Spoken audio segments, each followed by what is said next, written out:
van a ser muy costosas. Y el principio de estos métodos va a ser la identificación de secuencias de ADN específicas de cada patógeno en las muestras. Y no se va a necesitar un cultivo. La amplificación por reacción en cadena de la polimerasa o el PCR, la PCR es la más común.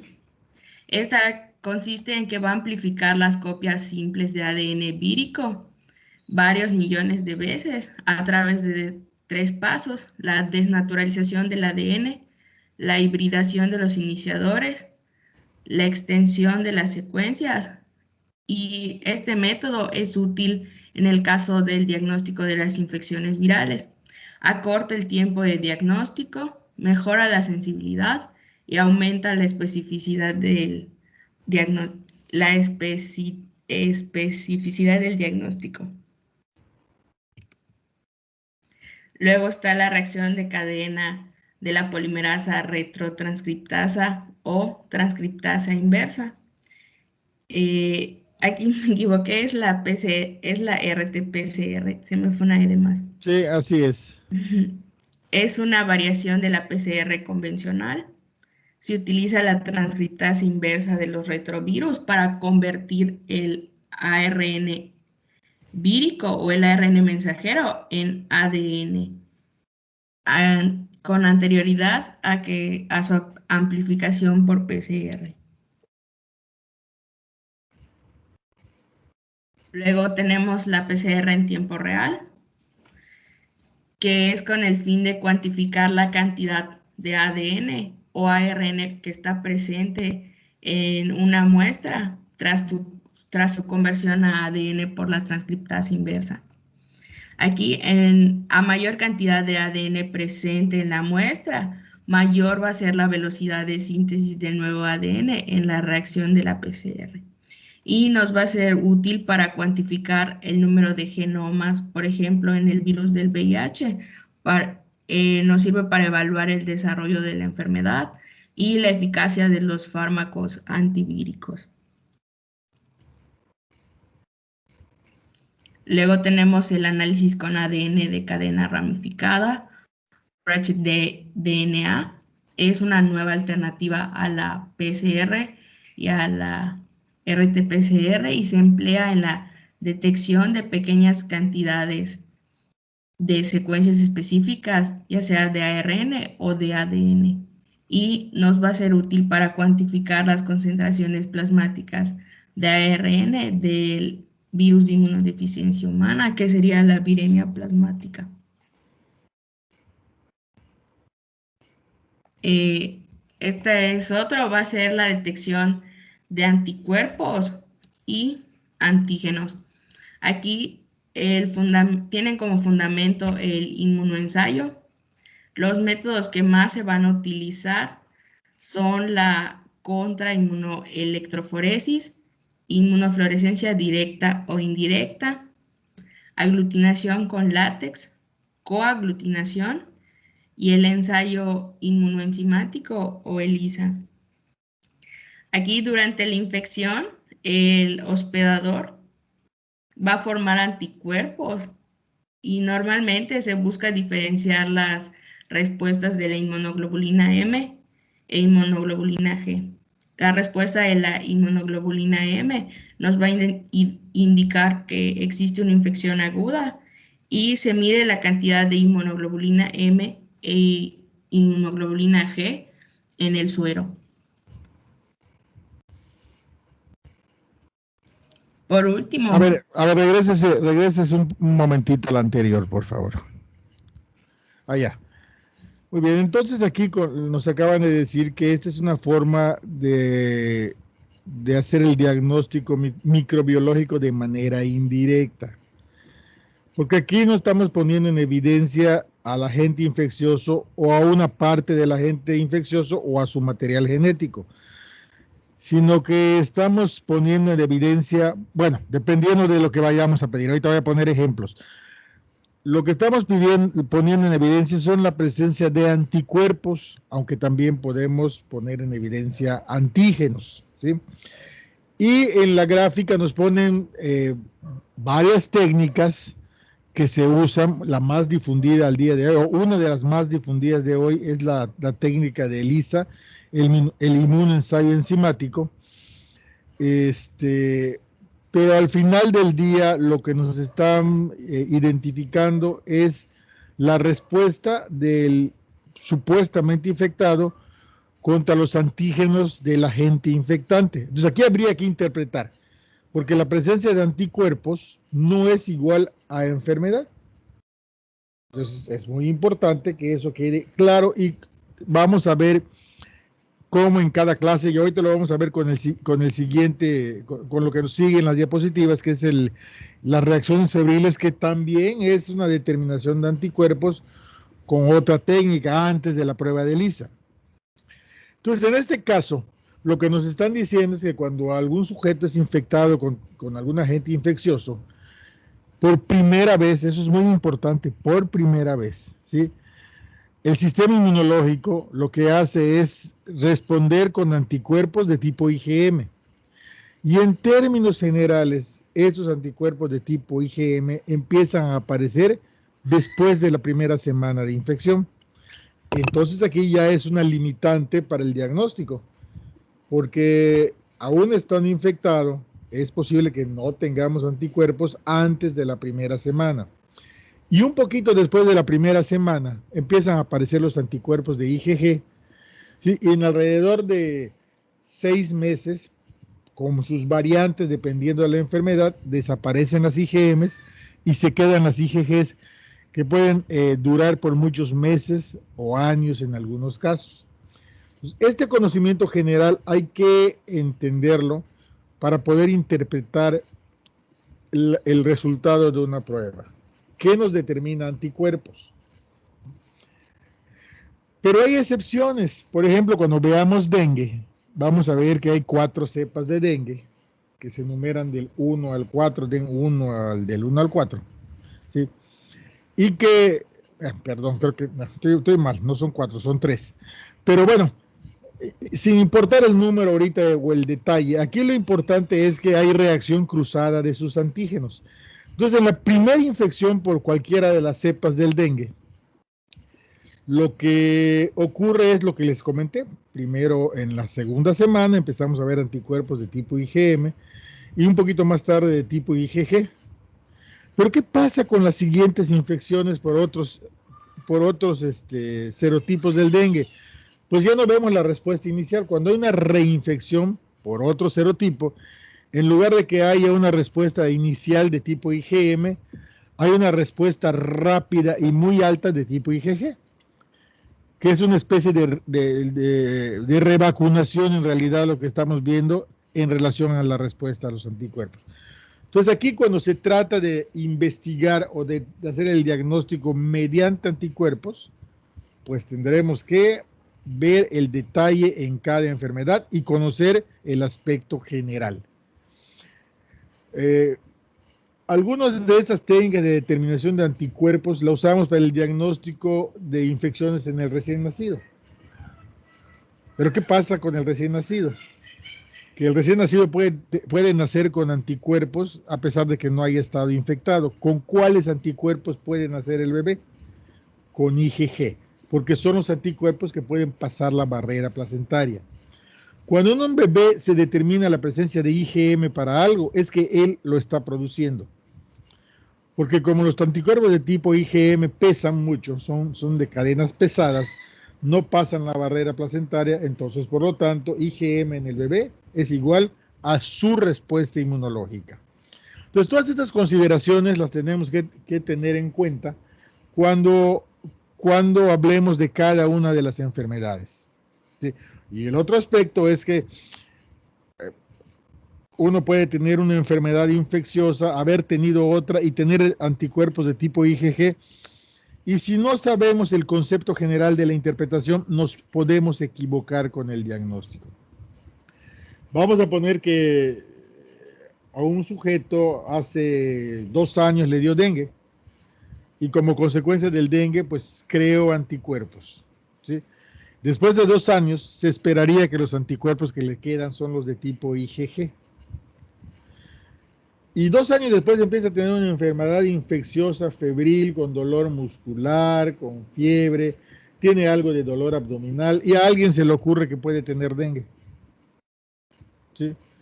Y le hace su prueba para dengue y salen sus anticuerpos de tipo IgG positivos. Y hace el mal diagnóstico de dengue con eso. Y resulta que al final del día lo que tuvo este paciente era algo que se le puede parecer que no tiene relación con el dengue, que es coronavirus. Entonces, ¿por qué se equivocó? Porque no interpretó bien el resultado de laboratorio. No se le ocurrió que podía tener anticuerpos de memoria inmunológica y no se le ocurrió que en el momento epidemiológico que estamos viviendo podía tener otra enfermedad. Entonces, también mediante reacción antígeno-anticuerpo podemos detectar antígenos. Cuando tenemos anticuerpos conocidos y sometemos muestras clínicas, ¿sí?, a esos anticuerpos conocidos, hay reacciones antígeno-anticuerpo, y podemos entonces, en lugar de detectar los anticuerpos del paciente, detectamos antígenos en una muestra clínica a través de anticuerpos conocidos. Pero al final del día sigue siendo prácticamente lo mismo. Son reacciones antígeno-anticuerpo de algún componente positivo que ponemos a reaccionar o con el suero del paciente o con la muestra clínica.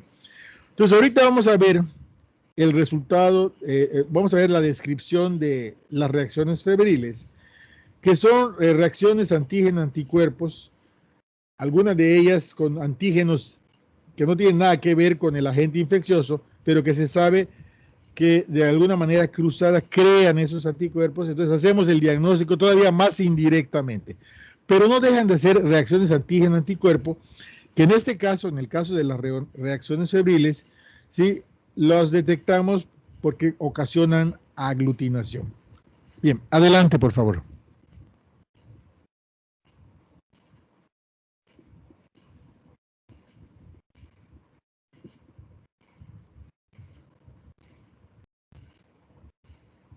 Bueno, las reacciones febriles van a ser un conjunto de pruebas que nos van a servir para diagnosticar aquellas enfermedades que, pues como su nombre lo dice, van a cursar con fiebre. Se basan en una reacción inmunológica entre los anticuerpos séricos y el antígeno correspondiente, produciendo pues una reacción de aglutinación macroscópica, por lo que se llaman también, lo que se llaman pruebas serológicas. Sirven para diagnosticar enfermedades como la fiebre tifoidea, la brucelosis, la rickettsiosis. Y al realizar estas pruebas, perdón, se observa la aglutinación con ayuda de una lámpara de fondo oscuro. Cuando hay una reacción positiva, se va a repetir la técnica con diluciones, las cuales se obtienen con las siguientes cantidades de suero que forman, que son las que están en la tabla.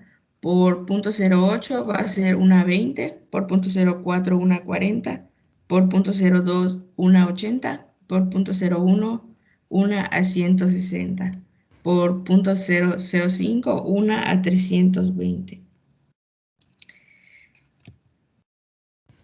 A ver, ¿qué quiere decir eso? ¿Qué quiere decir eso de las diluciones? Fíjense, a mayor dilución, si la prueba es positiva, ¿qué quiere decir? A ver, Yusef.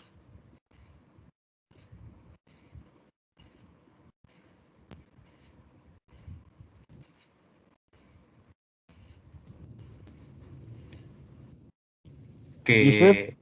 Sí, sí, aquí estoy. Indicaría que hay mayor reacción inmunológica.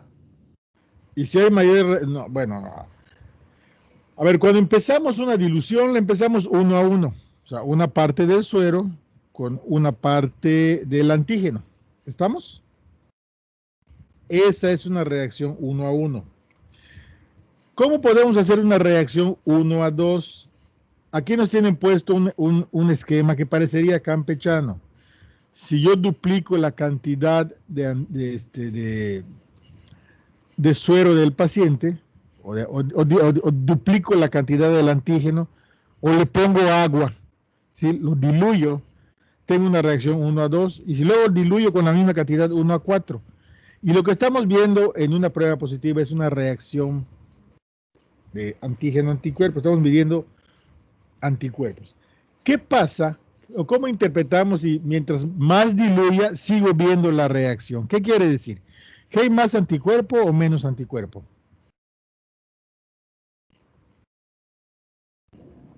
Que hay más anticuerpo. Que hay más anticuerpo. Exactamente. O sea, que hay muchos anticuerpos en el enfermo.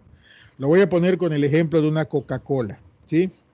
Si yo agarro una parte de Coca-Cola y una parte de agua, es una dilución 1:1, ¿sí? Entonces, la Coca-Cola o esa dilución va a agarrar un color oscuro. ¿Qué pasa si le pongo una parte de Coca-Cola y 2 partes de agua? ¿Qué pasa con el color? ¿Aumenta o disminuye? Disminuye, queda más claro. Queda más claro, pero sigo viendo el color. Eso quiere decir que si sigo viendo un color diferente del agua, sigue habiendo reacción. O sea, la reacción se va diluyendo, pero la sigo viendo. ¿Por qué la sigo viendo? Porque todavía hay anticuerpo suficiente. Ahora, hay otra parte de hacerla, hay otra forma de hacer la dilución, como la tienen puesto acá. Empiezo con una parte de Coca-Cola y una parte de agua. Y para que yo vuelva a diluir, en lugar de que yo le aumente el agua, le disminuye la Coca-Cola a la mitad, como lo vemos aquí. Es exactamente el mismo efecto. ¿Sí? En lugar de ser una dilución 1:1, ya es 1:2 o 1/2:1, que es lo mismo que 1:2. Entonces, conforme yo vaya diluyendo esa Coca-Cola con agua o vaya disminuyendo la cantidad de Coca-Cola que le pongo a la misma cantidad de agua, estoy aumentando la relación entre un componente y el otro. Y vemos que va de 2 en 2, 1:20, 1:40, 1:80, 1:60, 1:320. Entonces, mientras yo pueda distinguir en esa dilución el color de la Coca-Cola, quiere decir que ahí hay una reacción todavía. Es lo mismo que pasa con la dilución de anticuerpos. Si yo sigo diluyendo y sigo viendo aglutinación, quiere decir que hay más anticuerpos, y la prueba se deja de hacer hasta que haya un límite o hasta que yo deje de ver la reacción antígeno-anticuerpo y reporto la dilución anterior. Vamos a poner que esta es una prueba y yo empiezo a diluir y sale positiva 1:20, luego positiva 1:40, luego positiva 1:80, luego positiva 1:160 y cuando diluyo 1:320 sale negativa. O sea, ya no hay reacción antígeno-anticuerpo.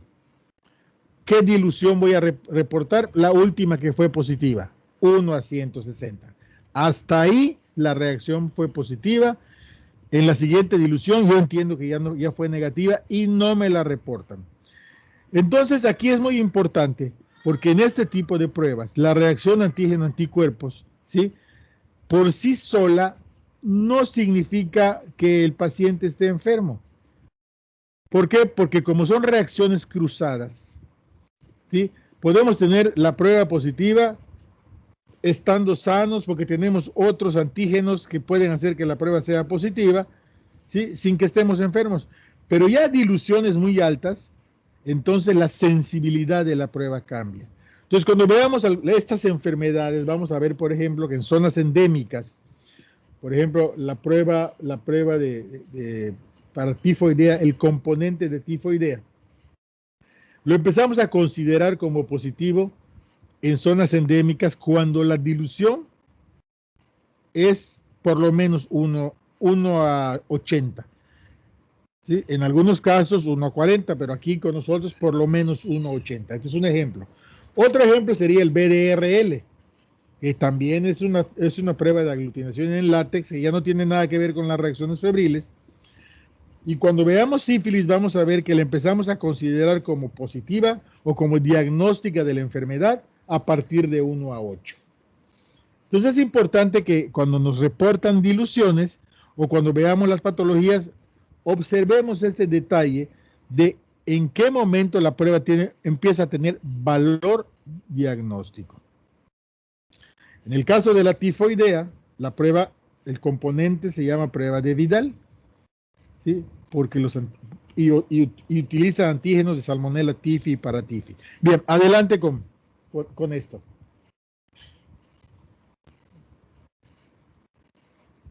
Kelly, adelante. Sí.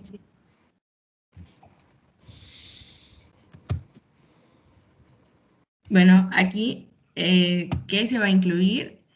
El típico O para la fiebre tifoidea, el H para la fiebre tifoidea también, el paratípico A para la paratifoidea, el B para la paratifoidea y el Proteus 19 para la riquetiosis, que como ya había dicho el doctor, aquí por la dificultad que va a tener el aislamiento de la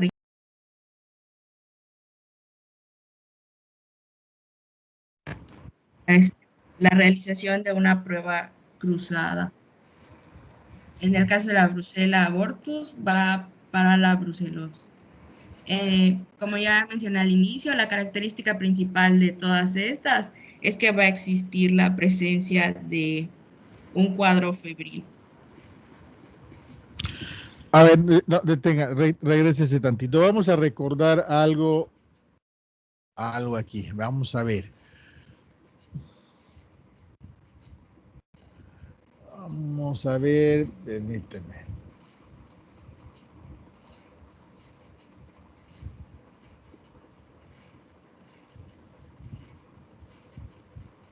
Le vamos a preguntar a Daniela, porque Daniela es muy probable que se acuerde y lo sepa y lo pueda relacionar. Pero antes de que Daniela nos diga, le quiero preguntar a Kelly. Kelly, ¿qué es lo que tienen ahí a la izquierda de esa tablita? ¿Qué es el típico O? ¿Qué es el típico H? ¿Qué es eso?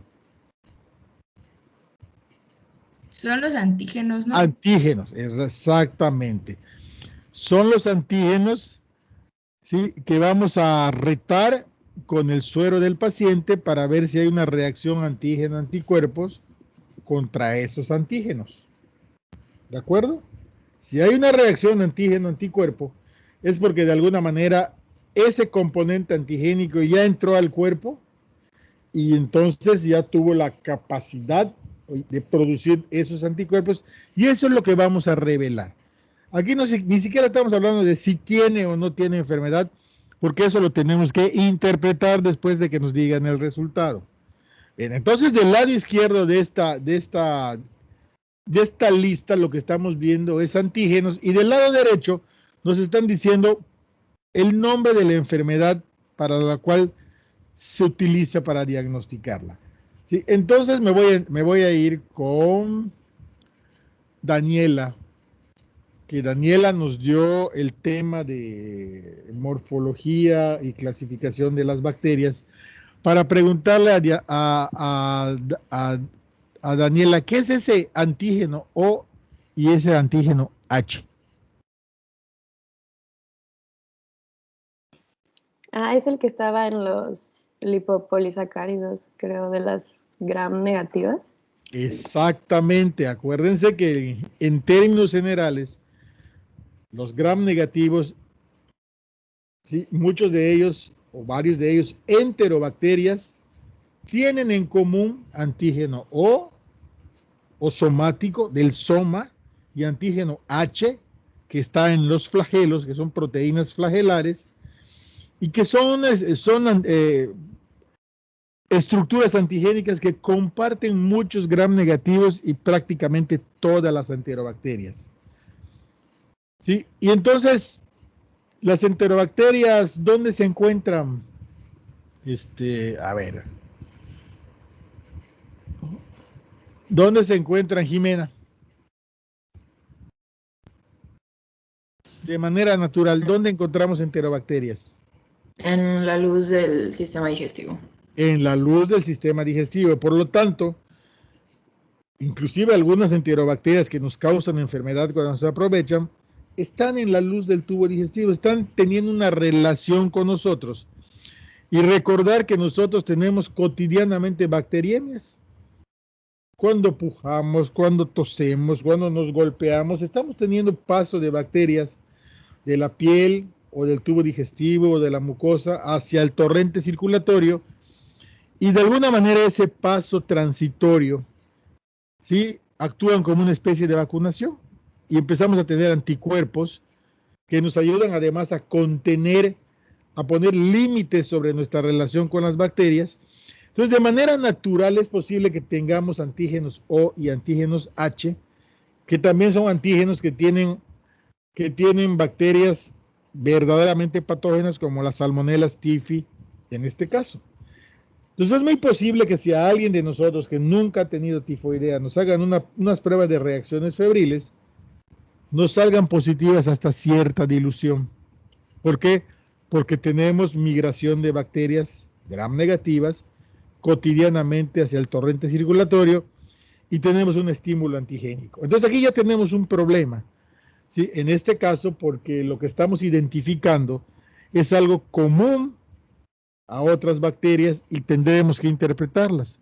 Ahora, cuando tenemos una enfermedad por Salmonella typhi, tenemos muchas bacterias adentro, entonces esa reacción antígeno-anticuerpo contra O, básicamente, y contra H, pero el que más nos interesa es O porque es el somático, se eleva a una dilución muy alta, 1,80 o más.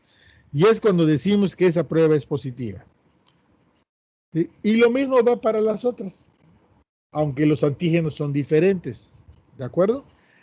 Entonces, es la manera en que venimos interpretando estas pruebas, que por cierto, en muchos libros dice que ya no se usa más que en México. Bueno, no en muchos, en algunos que consultamos nosotros, para ser honestos, ¿no? Más que decir muchos, ¿no? En algunos ni lo señalan. Porque tenemos ahora técnicas mejores, pero esta la seguimos utilizando en México y seguramente en algunos países del Centro y Suramérica también la usan, porque es una prueba rápida que te hacen en cualquier lugar, barata, pero el problema es que si no la sabes interpretar, haces errores, cometes errores diagnósticos y das malos tratamientos. Adelante, Kelly. Bueno, para estas pruebas se van a tomar 2 muestras con un lapso de 7 días. En caso de que la segunda se encuentre más elevada, o sea, tenga resultados más elevados que la primera, va a significar que existe una infección activa. Ahora, si la segunda muestra tiene resultados menores que la primera, nos va a indicar que el paciente ya se encuentra en recuperación y que los anticuerpos que se detectaron son de memoria. Además, pues van a existir metodologías confirmatorias que van a ser más específicas y más sensibles para estos estudios. Y por último, los resultados que se hacen tomando en cuenta la división. Déjeme, Kelly, regreses al anterior. Bien, miren, aquí hay varias cosas que vale la pena que consideremos en términos generales. Nos están diciendo que en ciertas condiciones repitamos la prueba en 7 días. ¿Qué les dije antes respecto a la creación de anticuerpos y los días? Kelly, ¿lo recuerda? ¿Cuándo empezábamos a ver anticuerpos? Cuando hay un estímulo antigénico. ¿A partir de cuándo en términos generales? La segunda semana. A partir de la segunda semana. ¿Sí? Eso quiere decir que, por ejemplo, si yo tengo un cuadro de fiebre tifoidea y me hace, que tengo 2 días con el cuadro clínico y me hace una determinación de anticuerpos, hay excepciones, ¿eh? Aquí estamos hablando en términos generales. Si yo tengo una enfermedad que tiene menos de 7 días y yo le pido que me determinen anticuerpos, aún teniendo la enfermedad, es posible que la prueba sea negativa. Y eso hay que considerarlo. Entonces, si me hacen una prueba dentro de la primera semana de la enfermedad y la prueba sale negativa, tendremos que considerar el momento en que la estamos haciendo. Salió negativa. Si esa va a seguir la prueba que voy a seguir utilizando para considerar que verdaderamente esa prueba va a ser negativa, hay que hacerle otra después de la primera semana. Porque si de ser negativa, después de la primera semana aparece como positiva, entonces ya hubo una conversión, una cero conversión, de ser negativa a positiva. Y eso lo interpretamos en términos generales como una infección activa. Ahora puede suceder otra cosa, que dentro de la primera semana me salga una prueba bajita, por ejemplo, que yo me haga mis reacciones febriles y me salga positivo para tifoidea 1/20. En términos generales, eso lo interpretaríamos como una prueba negativa. Sin embargo, si consideramos que es una prueba que hicimos dentro de la primera semana, tendríamos que repetirlas en la siguiente semana o en las siguientes semanas.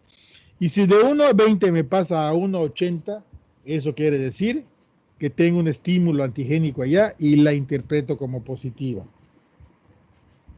Entonces es muy importante considerar esto, porque esto lo hacemos mucho, por ejemplo, en infección neonatal. Cuando un bebé nace con un hijo de madre que sospechamos que tuvo rubiola en el primer trimestre de la gestación, es posible que cuando nazca ya no tenga IgM, que solo le queden IgGs. Si yo le hago una determinación de anticuerpo a él y una determinación de anticuerpos a la mamá, y los títulos son igualitos, pues yo interpreto como que lo que tiene el bebé son anticuerpos transferidos. Pero si 15 días después le hago anticuerpos a ese bebé y están más altos que los de la mamá, entonces ya interpreto como que el bebé está produciendo sus anticuerpos, por eso ya tiene más. Entonces, en algunos casos tenemos que tener algún punto de referencia, como en el diagnóstico neonatal. Entonces, sí que es un arte interpretar las pruebas, las determinaciones de anticuerpos, porque el que estén presentes no es igual a enfermedad, también puede ser igual a vacunación. ¿Sí? Eso también hay que considerarlo. Cuando yo tengo vacuna disponible para algo y el enfermo está vacunado, pues hay que considerar que también esos anticuerpos pueden ser efecto de una vacunación. Adelante entonces, pásele a la siguiente. Bueno, por último vamos a tener los resultados en donde se hacen tomando en cuenta la dilución más alta que se va a observar en la aglutinación. Para Salmonella, de 1 a 64 hacia arriba ya se considera positivo. En el caso de la Rickettsia es de 1 a 16, con la presencia de la bacteria Proteus también ya va a ser positiva. Y en el caso de la brucelosis, de 1 a 64 hacia arriba también ya significa un resultado positivo. A ver, en el caso de las rickettsiosis, ¿sí? La bacteria Proteus OX19 está en el tubo digestivo. Es parte de nuestra flora Proteus OX19. Entonces, de manera natural podemos tener títulos contra Proteus OX19 menores a 1 a 16. Pero también se sabe, ¿sí?, que el anticuerpo dirigido contra algún componente de Proteus OX19 tiene una reacción cruzada con Rickettsia.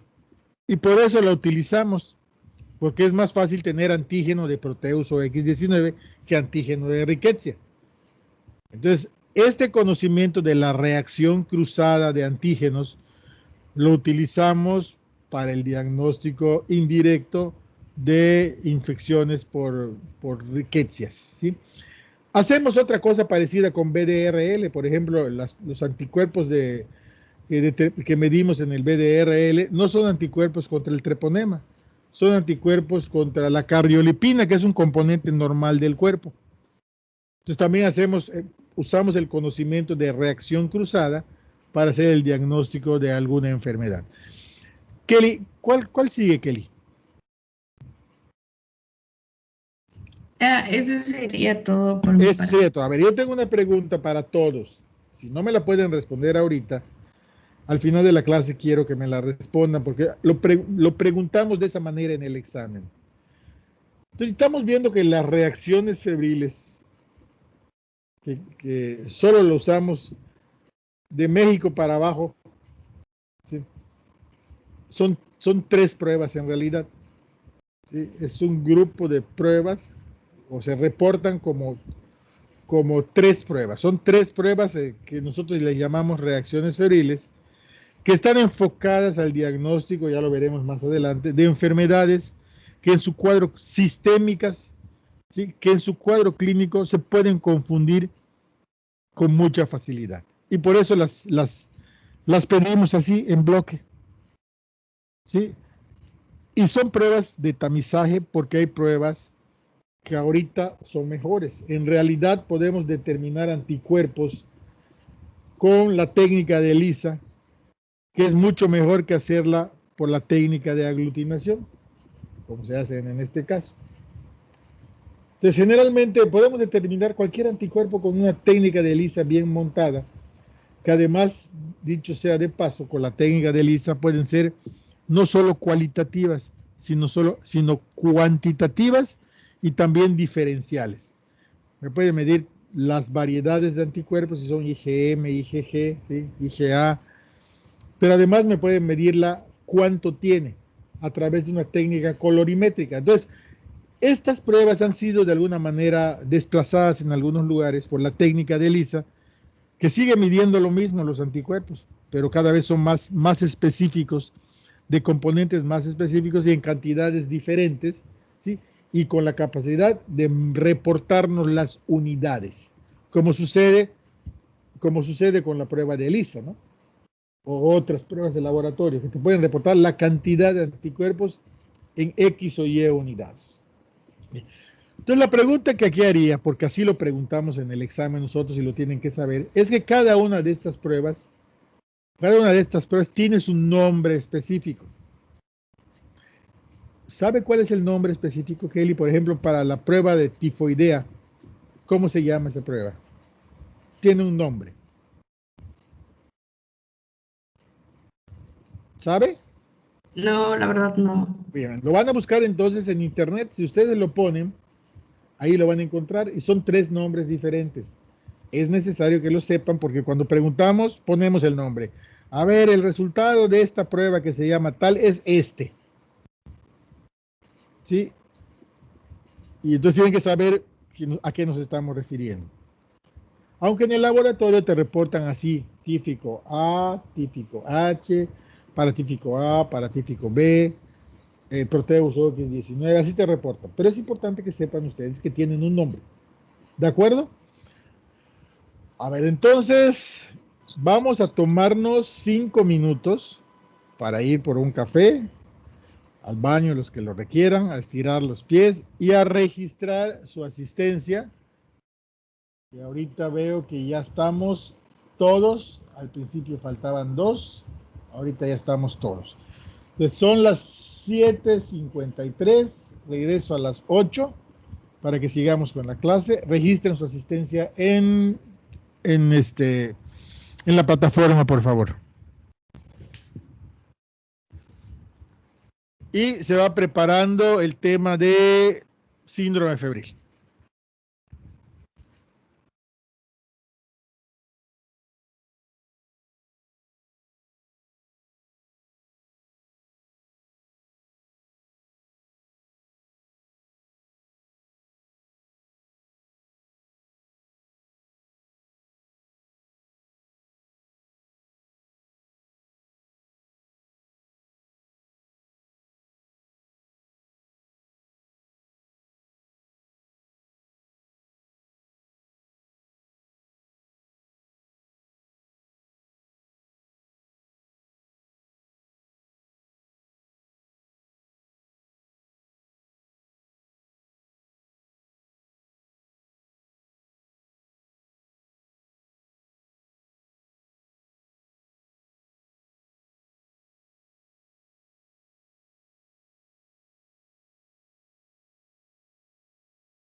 Muy bien, pues aquí ya estoy de vuelta. A ver, ¿quién me quiere decir cómo se llaman esas pruebas del laboratorio?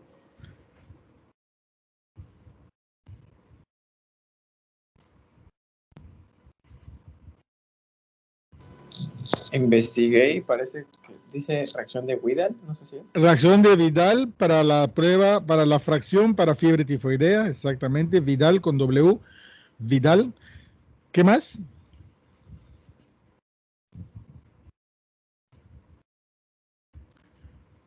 La reacción de Vidal es para fiebre tifoidea y para tifoidea.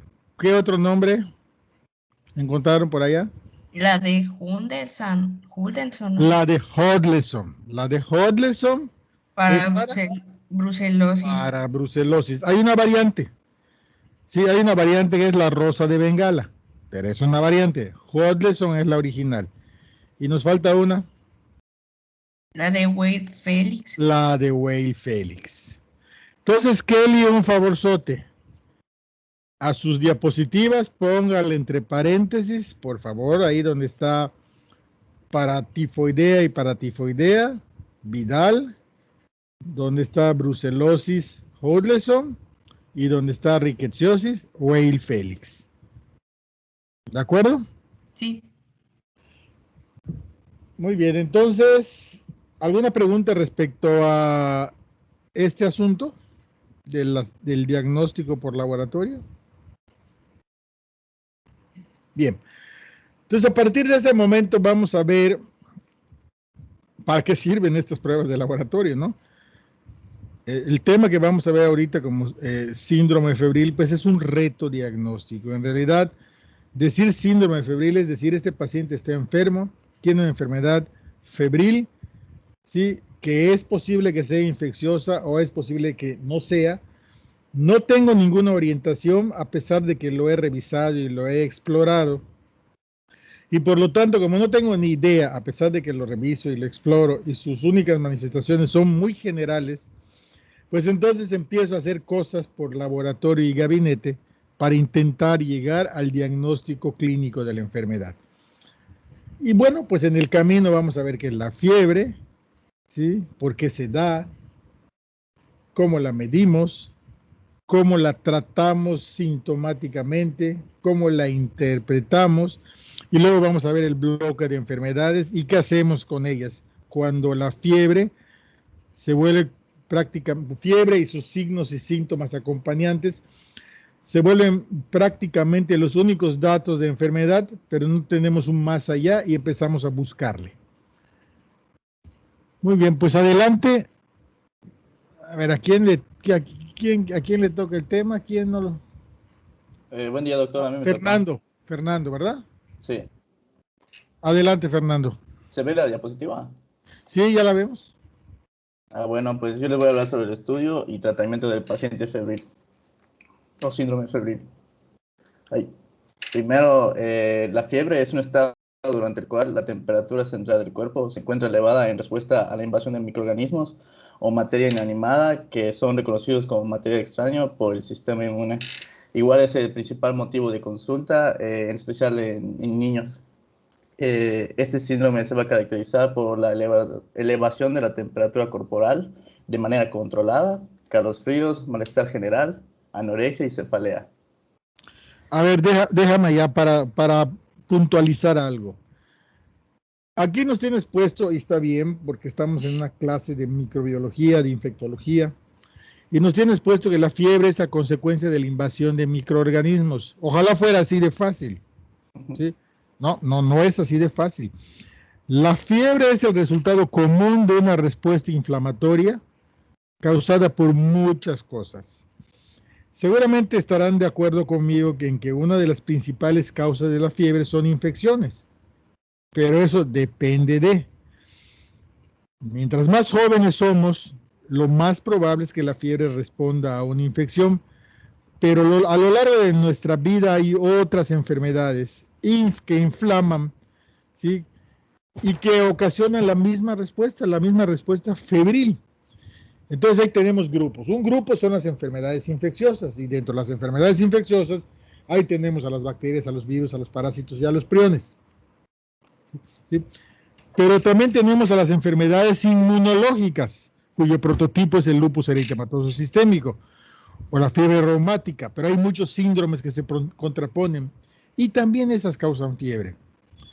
Y luego tenemos a las enfermedades neoplásicas, ¿sí? Que en las etapas más avanzadas de la vida son con mucha frecuencia condiciones que causan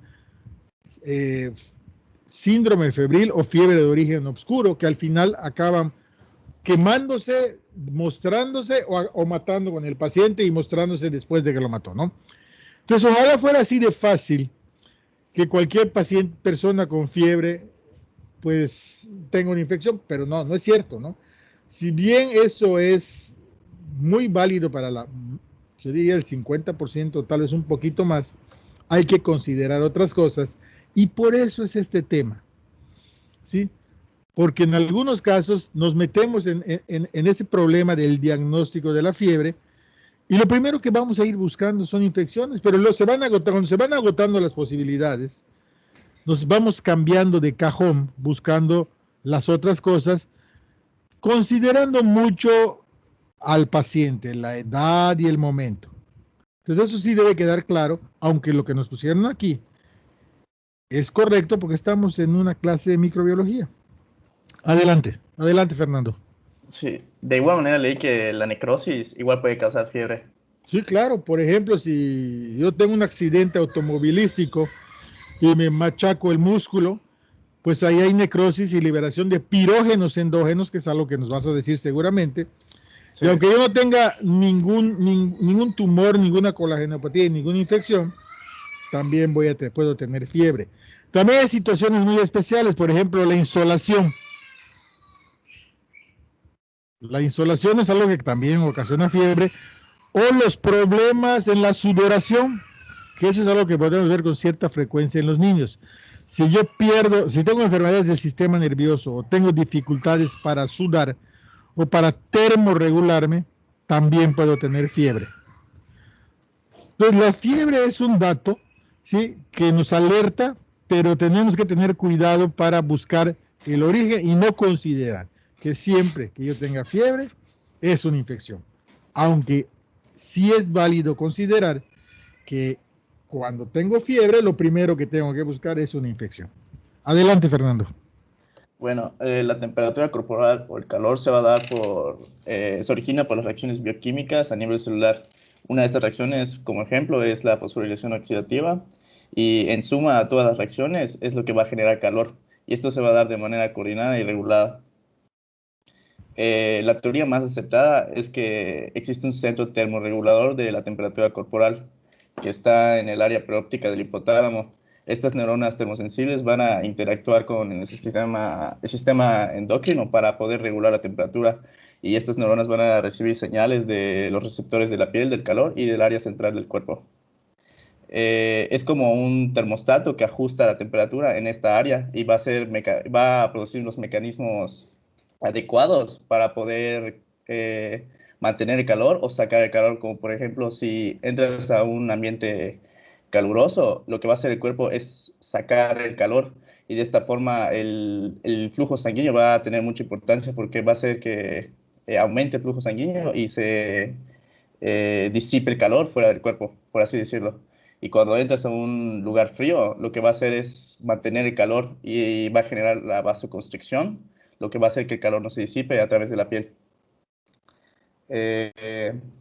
La temperatura corporal no es un número fijo, sino que tiene un ritmo circadiano en el cual dice que en la mañana tenemos la temperatura más baja y por ahí de la tarde, como a las 14, 19 horas, tiene la temperatura más alta. Este va a estar influenciado por la temperatura del ambiente, fenómenos fisiológicos, actividad física. En la actividad física, si es muy intensa, puede elevarse hasta 2 grados. Acciones de la vida cotidiana y la vestimenta. Esto no siempre es así. Durante los 2 primeros años se van a registrar las temperaturas más altas, que pueden alcanzar de 37.7 a 38 grados si la medición es rectal. Igual los recién nacidos tienen la temperatura más baja, pero se va a ir adecuando a los valores normales. Alrededor del segundo y a quinto año ya se van a definir la temperatura corporal. Y aquí están los límites de temperatura mediante el tipo de medición que se utilice.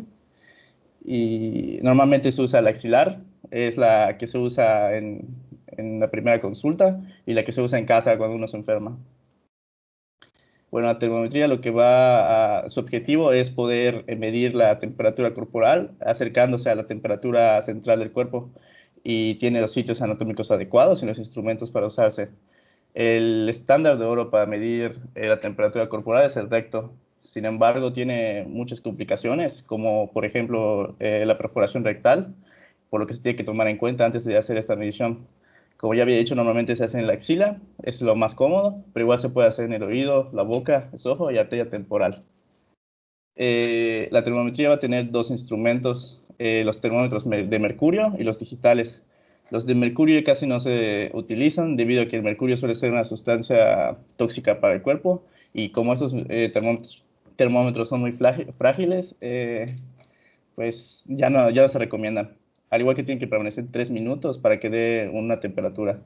Los digitales son los que se recomiendan ahorita y estos funcionan mediante la detección de radiación infrarroja que proviene de los vasos sanguíneos. Deben ser calibrados y usados siguiendo la instrucción de los fabricantes. Bueno, ahora una diferencia entre la fiebre y la hipertermia es que la fiebre es una patología que se da de forma... Fernando, regrésate allá. A ver, Fernando, como tú eres el experto en el tema, ¿qué nos recomiendas a nosotros? Dinos, ya nos dijiste que el termómetro que se usa ahora es el digital. Sí, estoy de acuerdo contigo, tiene ciertas ventajas. A mí en lo particular no me gusta, yo soy de la era de los dinosaurios y sigo usando mi termómetro de mercurio con mucho cuidado, de que no se me vaya a romper, ¿sí? Que es con el que yo crecí, con el termómetro de mercurio, pero ya dijiste tú que el inconveniente es que es tóxico. Y eso de los 3 minutos, ese no es ningún inconveniente, tarda más el digital en dar lectura. Pero sí, sin duda el digital tiene la ventaja de que no es tóxico, tiene la desventaja de que hay que calibrarlo. Pero ahora, dinos tú, ¿cuál es el sitio donde nos recomendarías de que tomemos la temperatura? ¿Por qué? ¿Cuál sería su ventaja y cuál sería su inconveniente?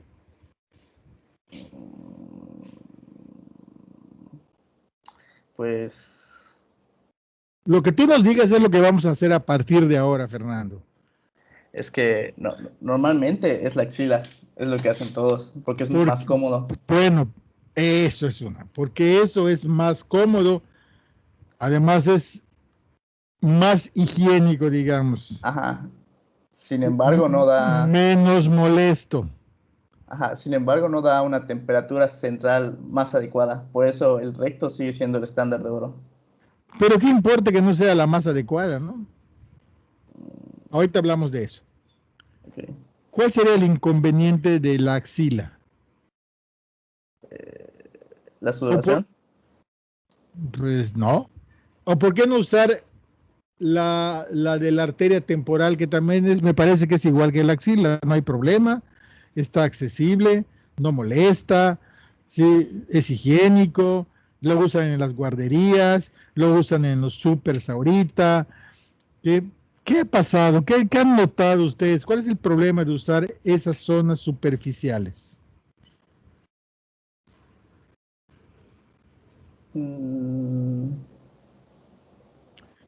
¿Has ido a comprar al súper últimamente, Fernando? No, últimamente no. ¿Cuándo fue la última vez que fuiste al súper? ¿Te tomaron alguna vez la temperatura cuando fuiste al súper? Ah, sí, sí, sí. ¿Sí? ¿En Sí. qué fuiste? ¿En camión o en vehículo? Vehículo. ¿Tu vehículo, tú lo manejas? Sí. ¿Con los cristales para arriba o con los cristales para abajo? Para arriba. ¿Por qué para arriba, Fernando? ¿No hay calor en Mérida? Sí, sí, sí hay. Entonces, ¿por qué subes tus cristales? Pero prendí el aire. ¿Cuánto tenías de temperatura, Fernando? Como 36, me parece muy frío. ¿Por qué crees que estabas muy frío? Porque estaba en una temperatura... Ese es el problema. Sí. Ese es el problema. Cuando tú tomas la temperatura de una superficie, cualquiera que sea, ¿sí? El problema es que la temperatura que estamos registrando probablemente no sea ni siquiera parecida a la temperatura corporal, porque la temperatura de las superficies están siendo influenciadas por la temperatura del ambiente. A mí me pasa muy seguido, por ejemplo, cuando entro a la Facultad de Medicina el día que me toca guardia, tengo 35 de temperatura, tengo temperatura de muerto, porque me estoy bajando de mi coche. Y a mí me gusta tener el aire acondicionado a todo, me gusta gastar gasolina, ¿sí? Y me toman la temperatura y me dice el policía, ¿está usted vivo? Me dice, 35 de temperatura. Porque me la toma en la superficie, en la frente o en el brazo. Seguramente si me la tomase en la axila ya no sería 35.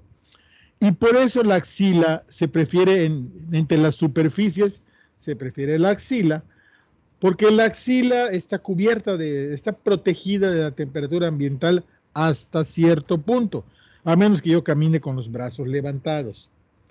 También me pueden tomar la temperatura inguinal, seguramente la temperatura inguinal se acerca mucho mejor a la temperatura corporal que la axilar, porque la ingle está protegida. Pero a ver, díganle a una dama que le van a tomar la temperatura inguinal para que vean lo que va a pasar. Es incómodo totalmente. Y rectal, pues por ende, ¿no? Y entonces, por convención usamos, por convención, por higiene, por facilidad, usamos la axilar, que es una que está hasta cierto punto protegida del ambiente, pero no nos refleja la verdadera temperatura corporal, pero sí se parece mucho. Entonces, en realidad no necesitamos saber cuál es la temperatura verdadera, y lo que necesitamos saber es si la temperatura es anormal hacia arriba o no lo es. Entonces, es suficiente con esa medición axilar en la mayoría de los casos, porque con eso ya podemos decidir y ya tomamos decir, este paciente tiene fiebre, y es lo que necesitamos en realidad. No necesitamos saber si exactamente tiene 40 o tiene 39.5, aunque por ahí hay una tabla de aproximaciones donde dice que la diferencia entre un sitio y otro es de alrededor de medio grado, máximo 1 grado, ¿sí? Pero bueno, no necesitamos ser tan exactos en este caso y nada más identificar el dato, que eso es lo importante en realidad. Muy bien, síguele, Fernando, entonces. Ok. Bueno, ahorita les voy a recalcar la diferencia entre la fiebre y la hipertermia. La fiebre es una patología que se da de forma termorregulada y la hipertermia es un estado patológico en el cual se ha perdido la capacidad termorregulatoria y suele tener una temperatura más alta que la fiebre. La fiebre normalmente es un proceso fisiopatológico en respuesta a la enfermedad, normalmente de infecciones bacterianas, pero pueden ser otras causas. La elevación esta se da por la elevación de la temperatura corporal mediada por citoquinas, hay incremento de la producción de reactantes de fase aguda y activación del sistema inmune y endocrino. La fiebre se va a dar por el conjunto de estos tres componentes, por los pirógenos exógenos, pirógenos endógenos y el centro termorregulador. Los pirógenos exógenos son las bacterias, virus, hongos, parásitos o material que que reconozca extraño el cuerpo. Los pirógenos endógenos son las citoquinas que van a ser secretados especialmente por los fagocitos. Son la interleuquina 1 alfa, la interleuquina beta, la interleuquina 6, el factor de necrosis tumoral alfa y el CNF y el interferón. La fiebre se va a dar por una respuesta inmunitaria de leucocitos al pirógeno exógeno. Estos van a digerir los productos microbianos y los fagocitos normalmente van a liberar la interleuquina 1, que es la más importante. Luego la interleuquina 6, el factor de necrosis tumoral alfa, hacia la sangre. Y estos van a actuar en el endotelio del área preóptica del hipotálamo. Lo que van a hacer es que van a producir más prostaglandina E2 mediante la vía de ciclooxigenasa. Esta lo que va a hacer es que va a elevar el punto de ajuste del área preóptica, y con lo que el cuerpo va a querer elevar su temperatura corporal mediante dos mecanismos que se van a poner en juego. El primero, que va a ayudar para generar calor, es la contracción muscular o los calofríos. Y el segundo va a ser la vasoconstricción, que va a evitar que se disipe el calor mediante la piel. y con lo que va a mantener el calor. Y bueno, ahora van a existir... A ver, Fernando, regrésate un poquito. Ay, aquí ya nos dijiste los mecanismos de producción del calor. Ajá. En realidad, el calor, nosotros somos máquinas de combustión, ¿verdad? Sí. Nada más que lo que quemamos, pues no es gasolina ni petróleo, sino que, ¿qué quemamos?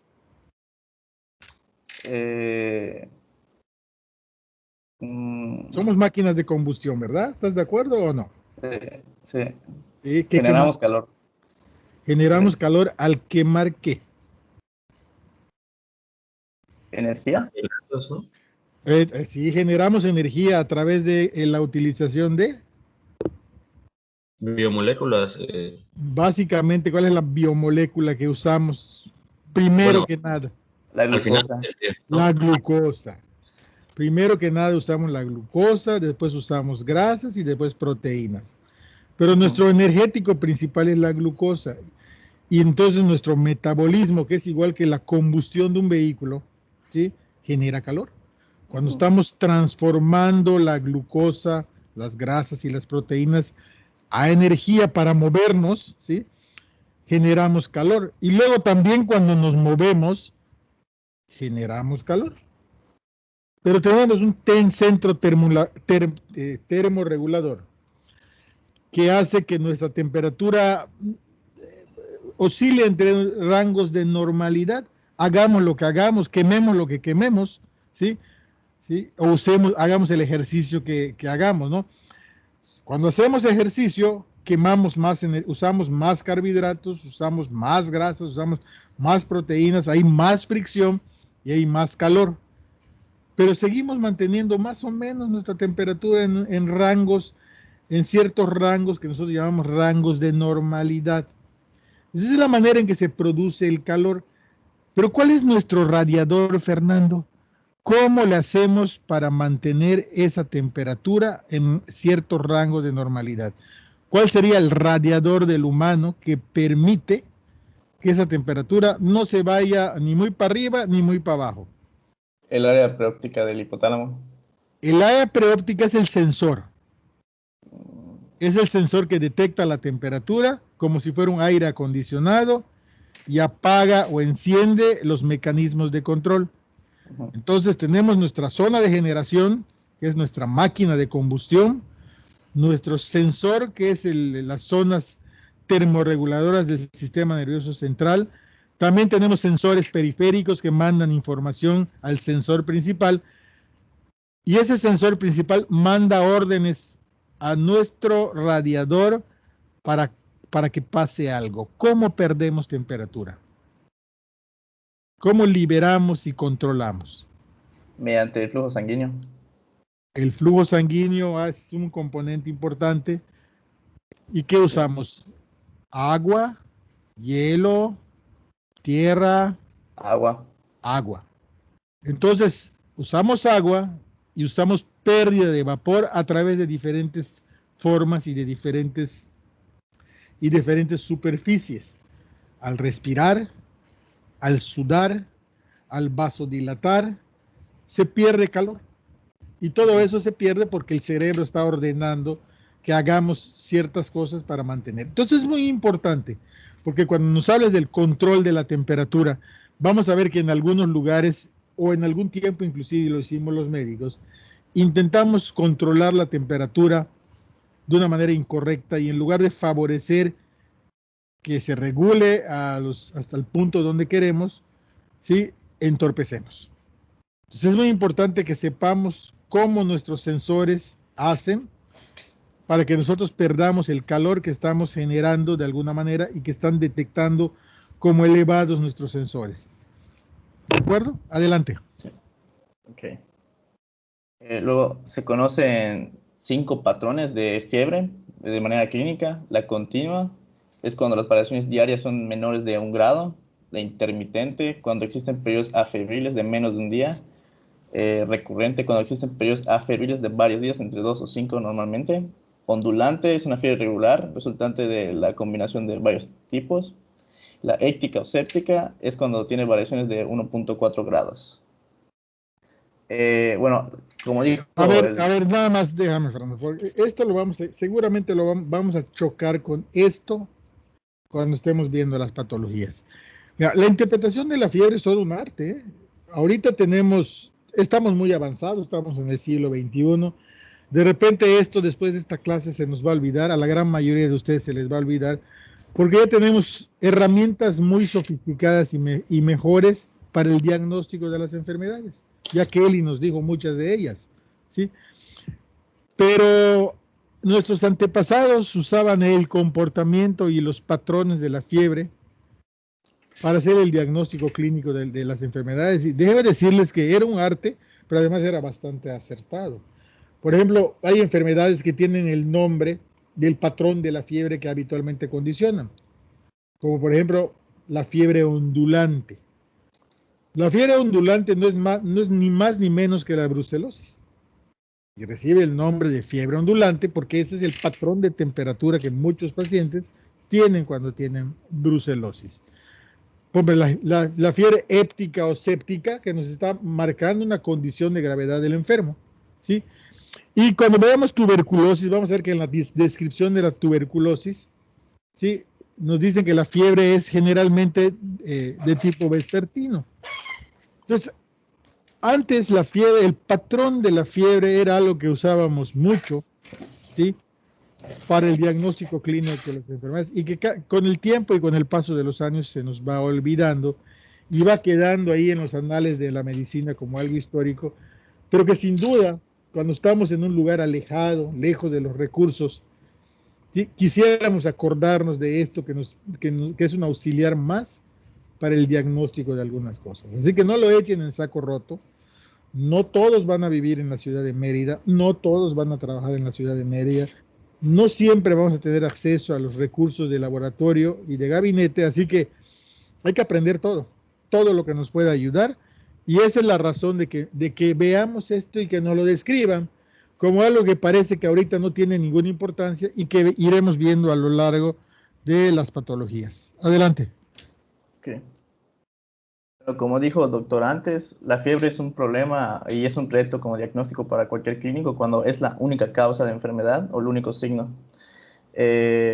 Existe en distintos tipos de fiebres. Ahorita vamos a hablar de la fiebre sin signos de focalización infecciosa, que es una entidad clínica de aguda con una evolución de menos de 7 días y no se puede, como que se diagnostica cuando no se puede dar una causa mediante el examen, la historia clínica y un examen físico minucioso.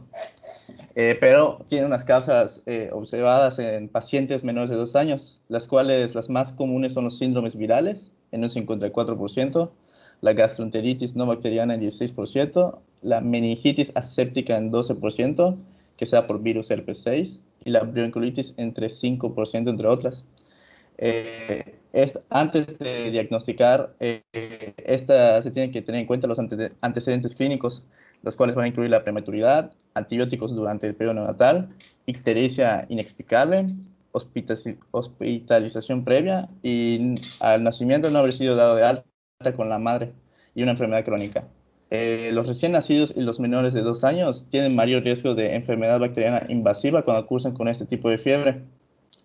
Y lo que nos va a ayudar con estos recién nacidos y menores de 2 años es la escala de Yale, el cual maneja la probabilidad de infección bacteriana, el cual dice que si menos puntos tiene, menor probabilidad hay de que tenga una infección. En cuanto tenga mayor puntaje, si es mayor de 16 puntos, tiene una probabilidad muy alta de tener una infección bacteriana. Y a partir de esta escala se van a escoger a los pacientes en el cual se van a realizar estudios paraclínicos, el cual va a incluir, se va a iniciar el protocolo de sepsis, el cual va a incluir una biometría hemática completa, uroanálisis, urocultivo, examen de líquido cefalorraquídeo y cultivo de este, teleradiografía de tórax y hematocultivo. A ver, regrésate tantito, por favor, Fernando. Bien, vamos a generalizar un poquito esto. Los autores del CUMATE tomaron esta información de algún lugar y nos la pusieron allá como un ejemplo de las causas de fiebre sin focalización. Esto no quiere decir que sea así siempre. ¿Sí? Aquí nos pusieron como ejemplo a los recién nacidos y al niño menor de 2 años de edad. Seguramente revisaron la literatura médica, algunos tomaron su experiencia y nos describieron lo que encontraron. Y además nos describieron una escala, la escala de Yale, que nos sirve para tomar decisiones sin saber cuál es la enfermedad, basado en el riesgo de que suceda algo. Pero esto puede cambiar. Esto que puede cambiar de lugar en lugar, y el compromiso de nosotros es hacer nuestras propias investigaciones, nuestra propia estadística y nuestra propia epidemiología. Pero sí o sí, cuando tenemos una fiebre aguda, que es una fiebre de una semana, y no tiene datos de focalización, lo más probable es que esa fiebre sea de origen infeccioso. En muchos casos ni siquiera la llegamos a diagnosticar. Son bacteriemias o enfermedades virales que la gran mayoría remite espontáneamente, y se acabó la indagación de la enfermedad. Entonces, esta cosa la ponen los autores del CUMATE, que tienen un enfoque pediátrico, por cierto, porque la gran mayoría de los autores son pediatras, ¿sí? Pues nos están diciendo que tengamos cuidado porque en algunas situaciones estas infecciones pueden poner en riesgo la vida del paciente. Pero si la fiebre es aguda y de menos de 7 días y ya no es un bebé menor de 2 años, sino es un joven o es un adulto mayor, pues ya tiene otras implicaciones diagnósticas. Que eso es lo importante, y ya no nos sirve la escala de Yale tampoco, ¿eh? Entonces es muy importante que consideremos todas estas cosas que nos están diciendo y notar que lo que nos ponen es un ejemplo en la etapa pediátrica y no tomarlo a pie juntilla para todo el espectro de nuestra vida, ¿no? Entonces ahorita vamos a ver cuando la fiebre que sigue sin datos de focalización se va más allá de una semana o se va más allá de muchos meses y se vuelve un verdadero reto diagnóstico porque no da idea de cuál es la causa de esa fiebre. Adelante. Luego, esta es la fiebre prolongada, la que dura más de 7 días y no revela datos para un diagnóstico nosológico mediante la exploración física. Y como dijo el doctor, algunas de las causas pueden ser la fiebre prolongada de espuria, padecimientos infecciosos, colagenopatías y neoplasias. Sin embargo, a partir de esto se tiene que hacer estudios paraclínicos y si no se encuentra nada, no se debe tratar con ningún antibiótico. Esta fiebre normalmente tiende a remitir de manera espontánea, como dijo el doctor. Luego sigue la fiebre de origen desconocido, que es una fiebre igual o mayor a 38.3 grados, que se presenta en varias ocasiones y ya dura más de 3 semanas, cuya causa permanece incierta. La prevalencia es de 3 en toda la serie de casos.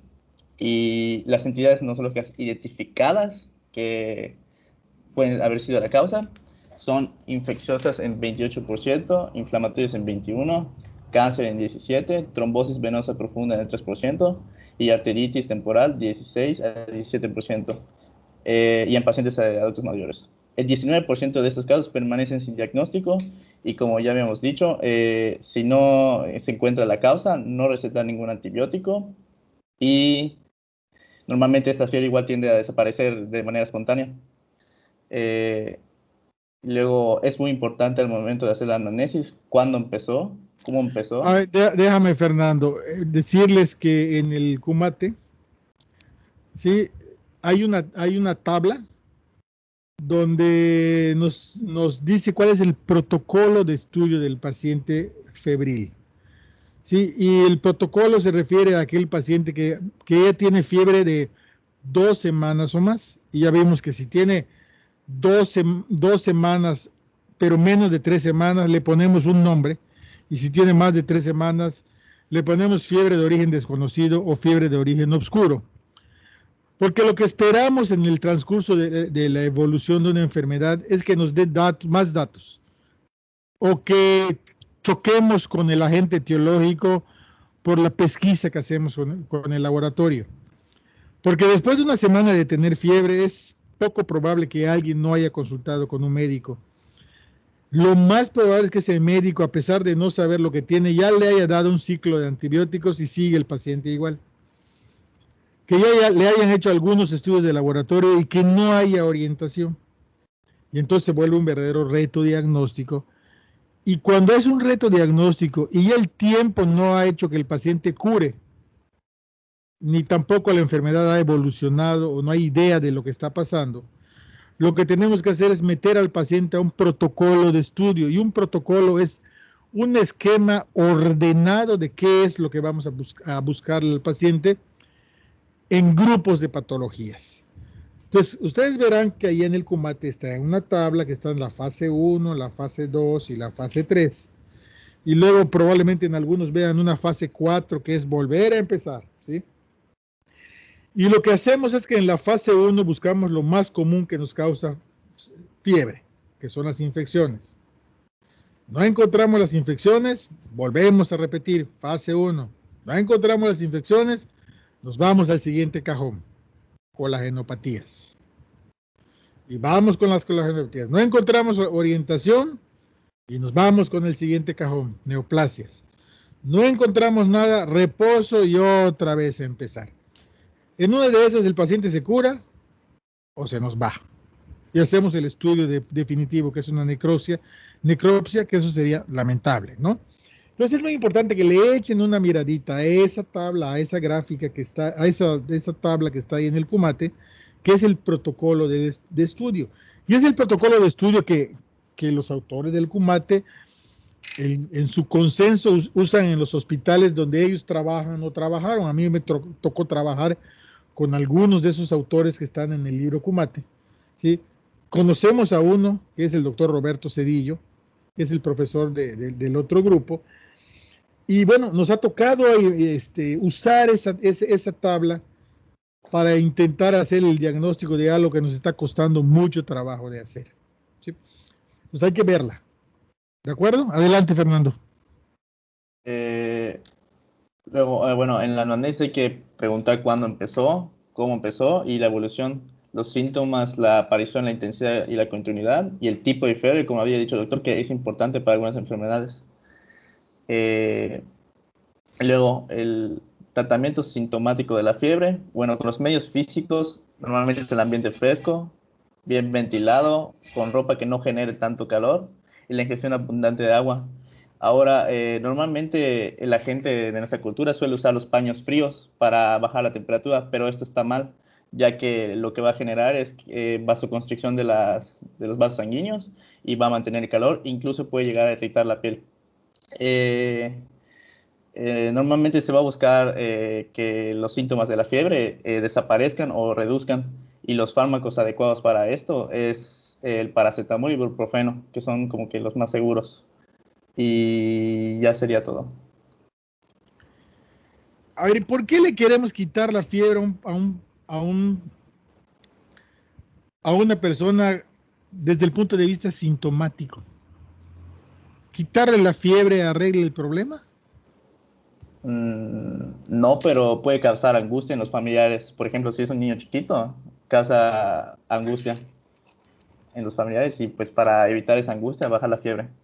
Pero igual sí es malo, porque si tienes fiebre bastante tiempo puede causar problemas colaterales. A ver, entonces, en realidad el quitarle la fiebre no soluciona el problema. No.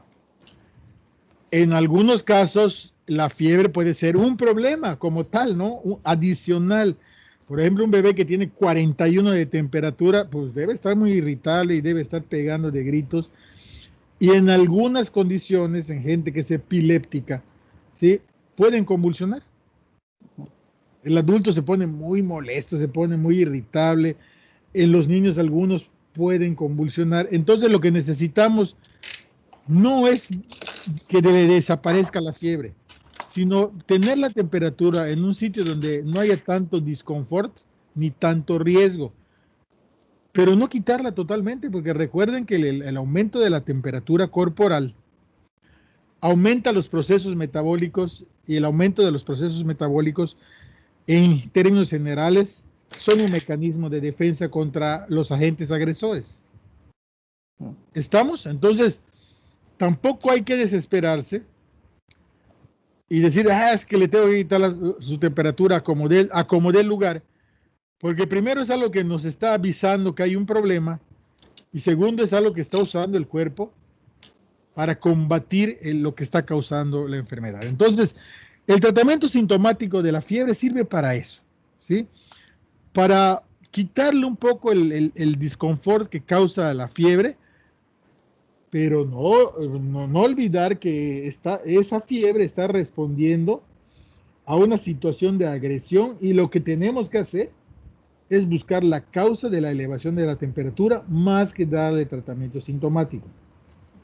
A mí me ha tocado ver papás que se desesperan tanto con la fiebre que le están dando y además no la pueden controlar, que llegan ya con muchas dosis de paracetamol, con baños de alcohol, con baños de agua fría, y ya llegan más mal por lo que le han hecho que por la misma enfermedad. Entonces hay que tener mucho cuidado con lo que hacemos. No está válido los baños de alcohol, no son válidos los baños de agua fría. Si yo le doy un antitérmico y no puede bajar a menos de 38, en 38 está bien, no hay ningún problema, no va a pasar absolutamente nada por la temperatura como tal. La gente común que no tiene relación con la medicina asocia mucho la presencia de fiebre y la inflamación del cerebro con la meningitis. Y hemos visto demandas a médicos donde les dicen es que no le trató la fiebre y por eso la calentura le dio meningitis. Y eso no es cierto. ¿Sí? Es al revés. El que tiene meningitis tiene fiebre. Y como su centro termorregulador probablemente esté afectado, cuesta más trabajo controlarla. Y no es al revés, que la fiebre le dio meningitis. Esa es una farsa. Esa es una mentira, ¿sí? Entonces no tendríamos que desesperarnos, sobre todo en los niños, que son los que no hablan, y son los que les damos y les damos y les damos y les damos, y lo metemos en un segundo problema por tratar de hacer algo que no podemos conseguir, porque el organismo está respondiendo de cierta manera. Y eso debe quedar claro. ¿De acuerdo? A ver, preguntas y comentarios respecto al tema.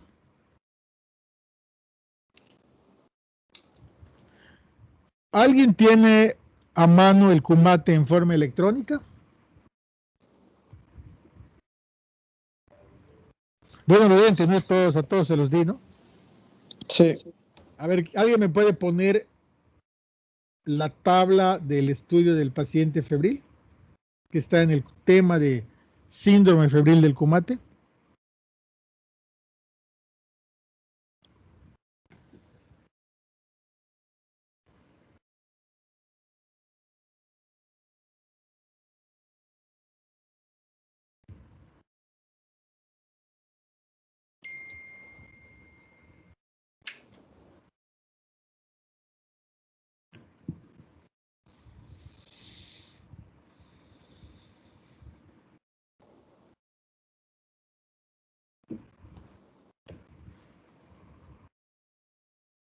Sí lo están buscando, ¿verdad? Bueno, en tanto busca y alguien nos dice yo ya lo tengo y lo pone. Nuestra siguiente clase antes de entrar a vacaciones es el viernes. Este viernes.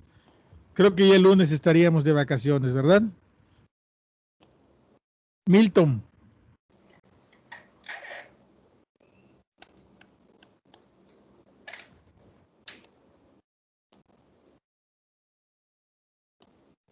No, Milton no está.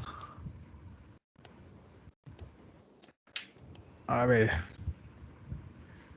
El viernes estaríamos del 9 al 12 de la lista, veríamos influenza, faringoamigdalitis viral y bacteriana, otitis media aguda. Para quien nos va a dar otitis media aguda, esa hay que verla en un libro de pediatría, no está en el Kumate.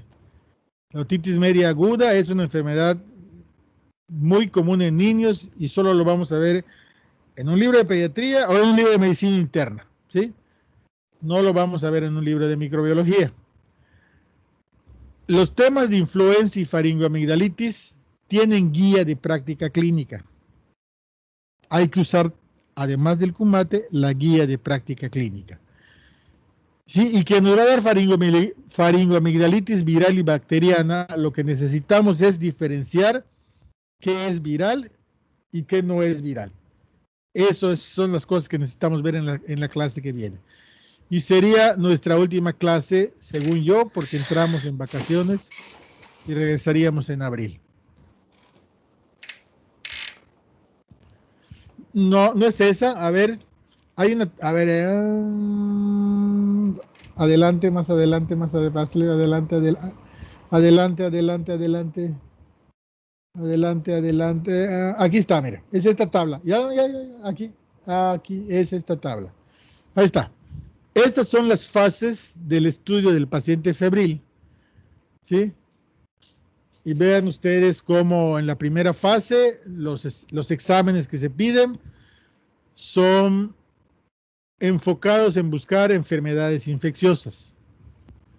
En la segunda fase, vean ustedes, ya no son enfermedades infecciosas, sino son enfermedades autoinmunes. Y en la tercera fase, ahí estamos buscando básicamente o enfermedades infecciosas poco frecuentes o neoplasias. Y la cuarta fase, fíjense, es vacaciones y volver a empezar cuando aún ya la terminamos las tres fases y no le atinamos. Ya el paciente debe estar por demás picoteado, molesto, cansado, desesperado. Es vacaciones, que se recupere un poquito y otra vez a empezar. O rendirse. Eso sería lo peor que podemos hacer.